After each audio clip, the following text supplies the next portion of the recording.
The name Caligula, even thousands of years later, conjures images of unbridled power, terrible cruelty, and really strange behavior. This Roman emperor, whose brief 4-year reign from 37 to 41 AD, remains one of history's most infamous chapters. His story is a captivating yet disturbing exploration of absolute power, its emotional toll, and the fine line between calculated political strategy and genuine madness. Gaius Julius Caesar Germanicus, known by his childhood nickname Caligula, meaning Little Soldier's Boot, came to power under a cloud of personal trauma. He was the youngest son of the revered war hero Germanicus. But his early life was marred by profound hardship, including the exile of his mother and the execution of his elder brothers under the previous emperor, Tiberius. These formative experiences likely contributed to a deep-seated mistrust of the Roman Senate that would define his rule. Despite this difficult upbringing, Caligula was initially hailed as a welcome breath of fresh air upon taking the throne in 37 AD, succeeding the unpopular and paranoid Tiberius. The Roman people, who had felt neglected and ignored by Tiberius, embraced this youthful, energetic, and highly visible emperor. His first 6 months were quite favorable for the citizens. He gained widespread popularity by granting bonuses to the military, abolishing certain taxes, enacting legal reforms, ceremoniously burning the records of Tiberius's hated treason trials, and recalling political exiles. He was perceived as a lively character, loving games and spectacle as much as the people did, and he increased building programs provided much-needed employment. This initial period of kindness was not merely a natural consequence of his personality or a simple contrast to Tiberius. It served as a calculated political maneuver that secured popular and military support, which he later leveraged to dismantle traditional power structures and justify his increasingly autocratic rule. By immediately addressing key grievances, high taxes, treason trials, and engaging with the common people through spectacles and building projects, Caligula established a strong base of support among the plebs and the military. This popular backing provided him with a crucial counterforce against the traditional power of the Senate, which he would later openly defy and humiliate. His early actions created a narrative of a good emperor that made his subsequent cruelties, particularly those directed at the elite, less likely to provoke a widespread public uprising, as the common people were often amused by his conflicts with the arrogant and rich senators. This strategic opening suggests that Caligula's later behavior, often labeled as madness, contained elements of calculated political maneuvering. It highlights the inherent tension between the emperor's growing power and the Senate's declining authority. Caligula, unlike his more cautious predecessors, aggressively pushed the boundaries of imperial power, using his initial popularity as a shield for his later tyrannical ambitions. However, 7 months into his reign, Caligula fell gravely ill. While he recovered, his behavior became terrifyingly erratic, transforming him from a promising leader into a figure of unparalleled tyranny. Historians continue to debate the cause of this profound shift. Was it due to his severe illness, which some theorize may have caused brain damage or exacerbated a pre-existing condition like epilepsy? Or were the deep scars of his childhood trauma, witnessing brutality and purges, finally manifesting? Or was it a deliberate, calculated strategy to consolidate absolute power? The truth likely lies in a complex interplay of these factors, blurring the lines between madness and malevolence. The descent into tyranny. Ruthlessness unveiled. Caligula's reign quickly devolved into a horrifying display of ruthlessness, particularly evident in his public spectacles and his dealings with the Roman elite. Caligula's profound love for public spectacles quickly transformed the Roman arena from a place of entertainment into a horrifying stage for arbitrary violence and sadistic displays of power. He was infamous for his cruelty, sexual perversity, and sadism, reportedly enjoying watching people being tortured and fed to wild animals during gladiatorial games. In one chilling instance, he ordered an entire section of the audience to be executed because they booed a fight. Hundreds of people were taken away and killed simply for reacting in the wrong way. This extreme act was reportedly committed because there were no prisoners to be used and he was bored. When the cost of meat for the beasts became too high, he used criminals instead, reviewing them without reading charges and condemning them all from one bald head to the other. Suetonius also notes that Caligula ordered prisoners, without discrimination as to their crimes, to be fed to circus animals.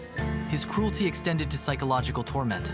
He compelled fathers to watch their sons die, even sending a litter for a man too ill to travel, and forced another to attend dinner with him immediately afterward, feigning affability. Rather than quick deaths, Caligula preferred prolonged agony.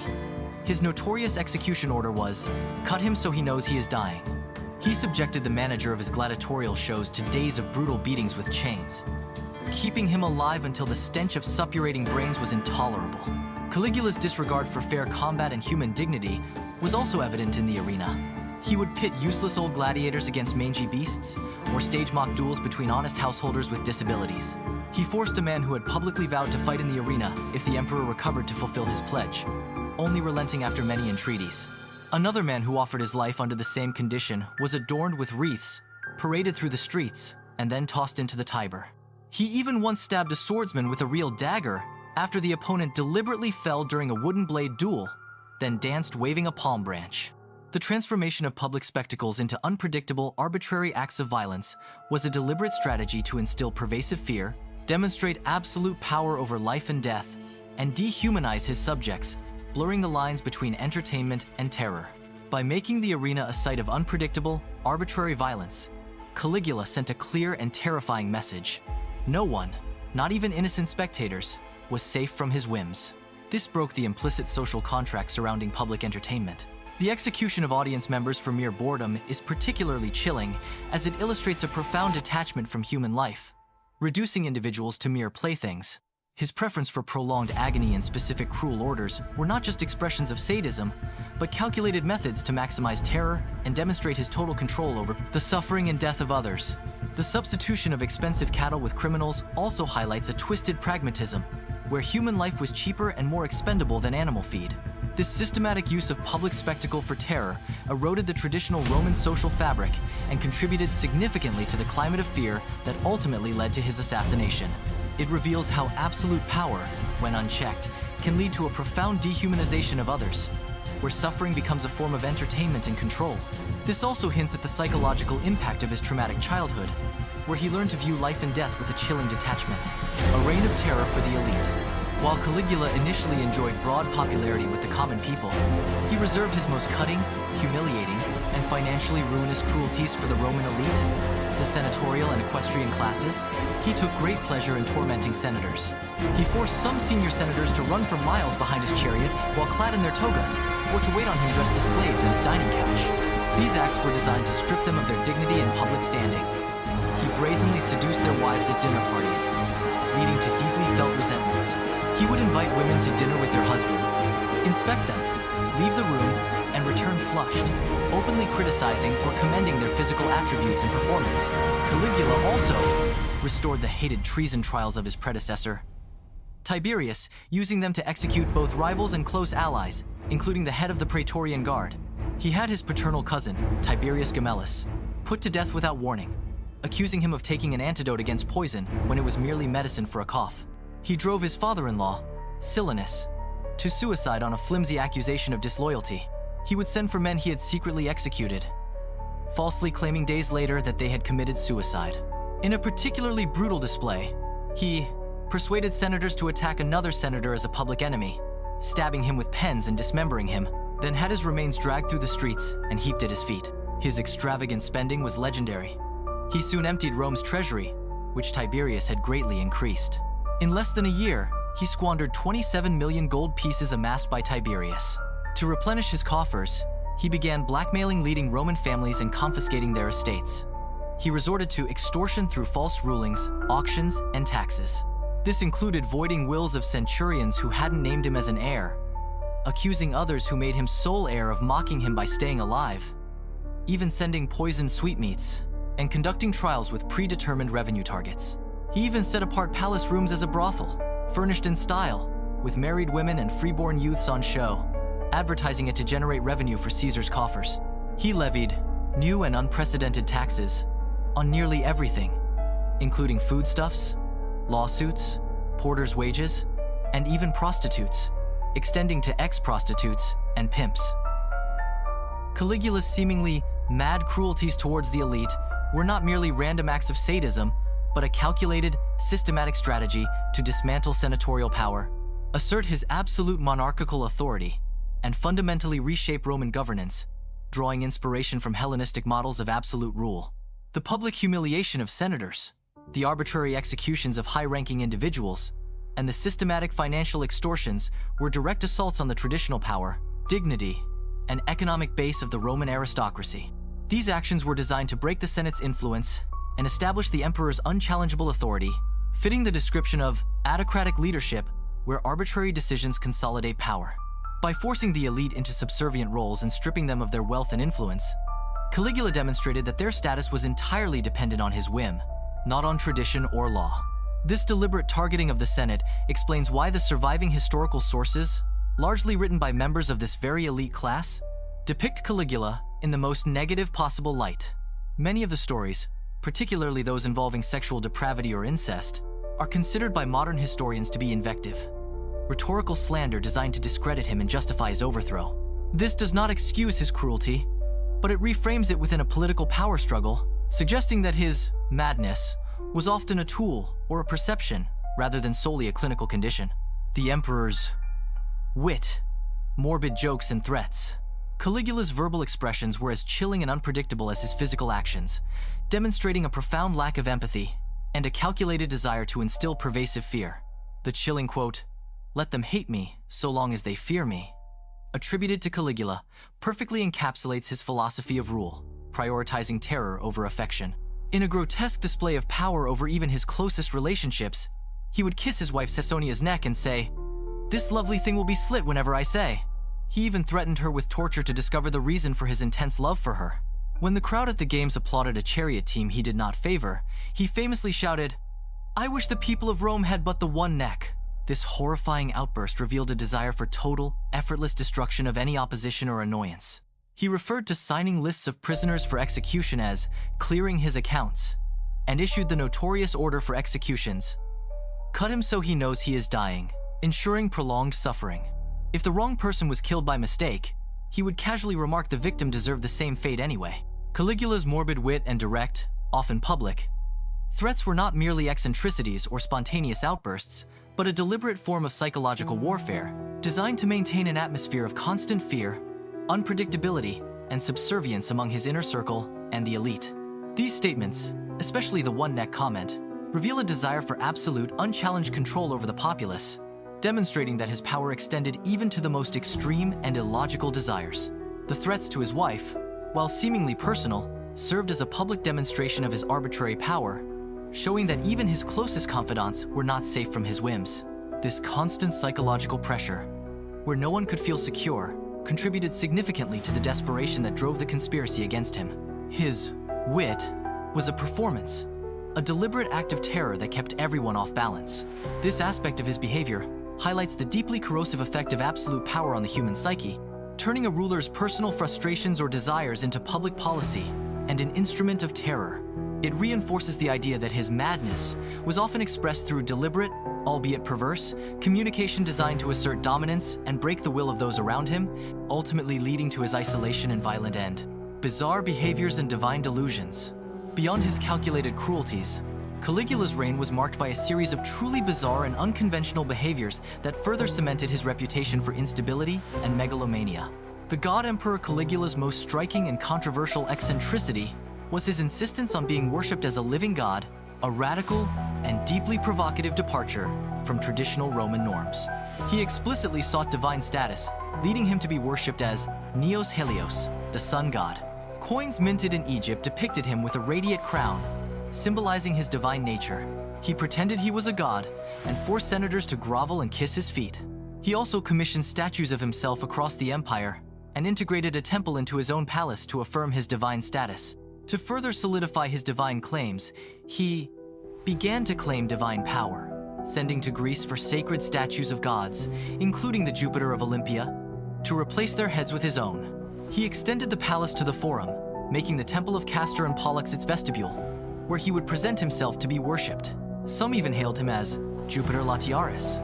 He set up a special shrine to himself as a god within his palace, complete with priests, choice sacrificial victims, and a life-sized golden statue dressed daily in clothes identical to his own. During full moons, he would bizarrely invite the goddess to his bed and embrace. During the day, he claimed to have intimate conversations with Capitoline Jupiter, whispering to the statue, pressing his ear to its mouth, sometimes speaking aloud in anger, and once threatening the god "Raise me from the earth, or I'll raise you."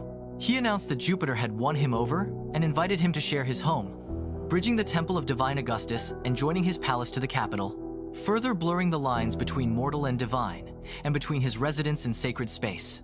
Caligula's aggressive pursuit of divine status was not merely a symptom of megalomania, but a deliberate, radical, political, and ideological strategy to consolidate absolute power, bypass traditional Roman political structures, especially the Senate, and reshape the very nature of Roman imperial rule, drawing heavily on Hellenistic models of divine kingship. While certainly grandiose, this behavior was a direct and profound challenge to the Augustan model of the Principate, which maintained a careful facade of republicanism and avoided overt deification of living emperors. By declaring himself a living god and demanding worship, Caligula sought to establish an absolute monarchy akin to the Hellenistic god-kings he admired. This move fundamentally undermined the Senate's authority and traditional Roman religious norms, forcing the elite into humiliating acts of submission. His conversations with Jupiter could be interpreted as a performance to legitimize his divine claims and intimidate those who might question his authority, positioning himself as beyond mortal accountability. This attempt at deification highlights the evolving and often contested nature of Roman imperial power. It reveals the deep tension between traditional republican values and the growing autocratic tendencies of the emperors. Caligula's actions were a deliberate attempt to redefine the emperor's role, but by pushing these boundaries too far and too quickly, he alienated powerful factions, ultimately contributing to his isolation and providing a strong justification for his assassination. His madness in this context can be seen as a radical political vision that was simply too extreme for his time. The Ocean Spoils, War on Neptune. One of the most bewildering and debated stories of Caligula's reign illustrates his bizarre military eccentricities. During a military campaign in Gaul, ostensibly preparing for an invasion of Britain, Caligula's army was lined up facing the Channel. Just as the army was about to launch its attack, he ordered them to stop and gather seashells. He called these the spoils of the conquered ocean. Suetonius provides more vivid detail. He commanded them to fill their helmets and tunics with the ocean spoils that belonged to the capital and the palace. To commemorate this victory, he then ordered the construction of a tall lighthouse. Modern historians debate whether this was a literal war on Neptune, the sea god, or an exaggerated portrayal of a military exercise gone wrong. It could have been a form of punishment or humiliation for his soldiers, perhaps for their perceived lack of enthusiasm or loyalty, or simply another mocking aspect of Caligula's character.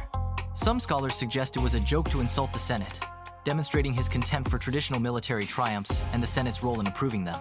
The War on Neptune story, while seemingly absurd, demonstrates Caligula's deliberate use of bizarre and illogical commands to assert absolute authority, keep his subjects off balance, and publicly mock the traditional expectations of military campaigns and senatorial approval.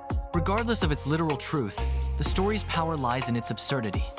If it was a genuine delusion, it points to severe mental instability. However, if interpreted as a deliberate act, it becomes a powerful statement of imperial will. By ordering such a nonsensical and humiliating act, Caligula demonstrated that his authority transcended logic, military objectives, or conventional expectations. It forced everyone, from generals to common soldiers, to comply with the absurd, thereby reinforcing his absolute power and their subservience. It also served as a contemptuous dismissal of the Senate's role in granting triumphs, as he could declare a victory over the ocean itself without their approval. The construction of a lighthouse further cemented this bizarre victory in a tangible, enduring way. This incident, whether fact or embellished rumor, became a powerful symbol of Caligula's unpredictable and tyrannical rule, contributing significantly to his negative historical image. It highlights how a ruler's actions, even if intended as satire or humiliation, can be perceived as profound madness when they defy common sense, societal expectations, and established political norms, ultimately fueling the discontent that led to his downfall. Incitatus, the horse who almost became consul. Perhaps the most famous, yet often misunderstood, story associated with Caligula involves his favorite horse, Incitatus, whose name means swift or at full gallop. The emperor's affection for Incitatus was legendary. The horse reportedly had a marble stall, an ivory manger, royal purple blankets, a gemstone collar, its own house and furniture, and slaves for guests invited in its name. Caligula was so devoted that he even sent soldiers to order silence in the neighborhood the day before games, so his horse Incitatus was not disturbed. According to legend, Caligula planned to make the horse a consul, although ancient sources are clear that this did not occur. Suetonius states he planned to make him consul. Cassius Dio adds that the horse was attended by servants, fed oats mixed with gold flake, and that Caligula made the horse a priest. Modern historians, such as Anthony A. Barrett, suggest that the accuracy of this story is questionable, noting that later Roman chroniclers like Suetonius and Cassius Dio may have been influenced by political motivations to discredit earlier Julio-Claudian emperors. Many scholars now believe this was an elaborate prank intended to ridicule and provoke the Senate, or a form of satire with the implication that a horse could perform a senator's duties. It was a stunt designed to humiliate the hated elites, a threat and a demonstration of the emperor's power, providing clear evidence of who was really in charge. Crucially, Caligula never made Incitatus a senator, nor a consul. The Incitatus story, while likely exaggerated or entirely symbolic, represents Caligula's deliberate use of absurd satire to publicly humiliate and disempower the Roman Senate, demonstrating his profound contempt for their authority and the traditional political system. The true significance of this story lies not in its literal truth, but in its symbolic power. By suggesting that a horse could hold the highest elected office in Rome, Caligula directly attacked the dignity, competence, and relevance of the senatorial class. It implied that their roles were so meaningless that even an animal could perform them, or perhaps perform them better. This was a profound insult to the elite who prided themselves on their wisdom, experience, and governance. It was a public performance of contempt, a threat, and a demonstration of the emperor's power, leaving no doubt about who held ultimate authority. This story, whether fact or deliberate rumor, became a powerful piece of invective used against Caligula by the very senators he mocked, cementing his image as a mad tyrant. It vividly illustrates the deep ideological conflict between Caligula's desire for absolute rule and the Senate's desire to retain its traditional influence, a conflict that ultimately contributed to his downfall. It also serves as a cautionary tale about how a ruler's contempt for established institutions can backfire, even if initially intended as a display of power. Extravagance and personal peculiarities. Beyond his public displays of power and cruelty, Caligula's private life was marked by extreme indulgence, bizarre habits, and a profound disregard for conventional Roman morality and financial prudence. He indulged in unimaginable luxuries, reportedly bathing in perfumed oils, hot or cold, and even drank costly pearls dissolved in vinegar. He literally wallowed in luxury, rolling around in piles of money, or drinking precious pearls dissolved in vinegar. Such acts were not just personal pleasure, but public displays of wealth and disdain for moderation. He frequently ignored Roman fashion in clothing, shoes, and dress, even wearing female costumes and imitating God's attire. He often appeared in public in gem-embroidered cloaks, long-sleeve tunics, and bracelets, sometimes even silken robes permitted only to women. His face was naturally grim, but he deliberately made himself appear more uncouth by practicing fearsome expressions in front of a mirror, creating a terrifying and unpredictable persona. Accounts suggest he was unsound in body and mind, suffering from epilepsy as a boy. He was prone to insomnia, sleeping no more than 3 hours a night, with his rest often disturbed by strange visions, including one dream where the spirit of the ocean spoke to him. Bored by lying awake, he would sit upright or wander colonnades, longing for daylight. Some even believed his wife Caesonia administered a love potion that drove him mad. Caligula's personal extravagances and eccentricities were not merely private vices, but public performances designed to shock, assert his unique, unbound status, and demonstrate his absolute disregard for conventional Roman morality. These behaviors, alongside his reported insomnia and visions, hinted a deeply troubled psyche, possibly exacerbated by the pressures of absolute power. While his insomnia and visions might point to genuine psychological distress or a medical condition like epilepsy, many of his other eccentricities were deliberate choices. His extravagant spending, like scattering fortunes from the basilica, was a performative display of wealth and power, but also a rapid depletion of the treasury, forcing him into later, more ruthless extortions. His cross-dressing and fearsome expressions were direct challenges to Roman societal norms, designed to shock and to further establish his image as someone above conventional rules. These acts were a deliberate performance of decadence and disregard for others, reinforcing his absolute authority and the idea that he was beyond reproach. This behavior, whether stemming from mental illness or calculated provocation, contributed to the climate of instability and fear that characterized his reign. Conclusion: the legacy of Caligula. Caligula's reign, though remarkably short at just 4 years, left an indelible mark on Roman history, transforming him into one of its most infamous figures. His story is a stark illustration of the dangers inherent in unchecked absolute power, where a ruler's whims can dictate life and death, and personal eccentricities can become instruments of state terror. The narrative of Caligula's madness is complex and multifaceted. While ancient sources, largely from the senatorial elite he so despised, painted a picture of unadulterated insanity, modern scholarship offers a more nuanced view. There is compelling evidence to suggest that a severe illness early in his reign may have impacted his mental state, potentially exacerbating pre-existing psychological vulnerabilities or a genetic predisposition to mental health issues. His traumatic childhood, witnessing the brutal purges under Tiberius, undoubtedly shaped a worldview marked by mistrust and a chilling detachment from human suffering. However, attributing all his actions solely to clinical madness risks oversimplifying a deeply political reign. Many of Caligula's most insane acts, from the calculated humiliation of senators to the symbolic mockery of institutions, can be reinterpreted as deliberate strategies to dismantle traditional power structures and assert an absolute monarchy, inspired by Hellenistic models of divine kingship. His initial popularity, secured through popular reforms, provided a crucial foundation for these radical shifts, allowing him to target the elite without immediate widespread public backlash. His bizarre commands and cruel wit served as psychological weapons, designed to instill pervasive fear and demonstrate his unchallengeable authority over life, death, and even logic. Ultimately, the combination of his unpredictable ruthlessness and bewildering behaviors proved unsustainable. His reign of terror, particularly against the elite, fostered deep resentment and fear among those closest to him. In 41 AD, this volatile mix culminated in his assassination by members of his own Praetorian Guard, along with his wife and daughter. His death plunged Rome into a brief period of instability, highlighting the fragility of autocratic systems without clear succession mechanisms. Caligula's legacy endures as a cautionary tale, a reminder of how unchecked ambition and the corrupting influence of absolute power can lead to profound depravity and societal chaos. His story continues to fascinate, not just for its sensational details, but for the enduring questions it poses about the nature of leadership, the impact of trauma, and the complex interplay between individual psychology and political power in shaping the course of history.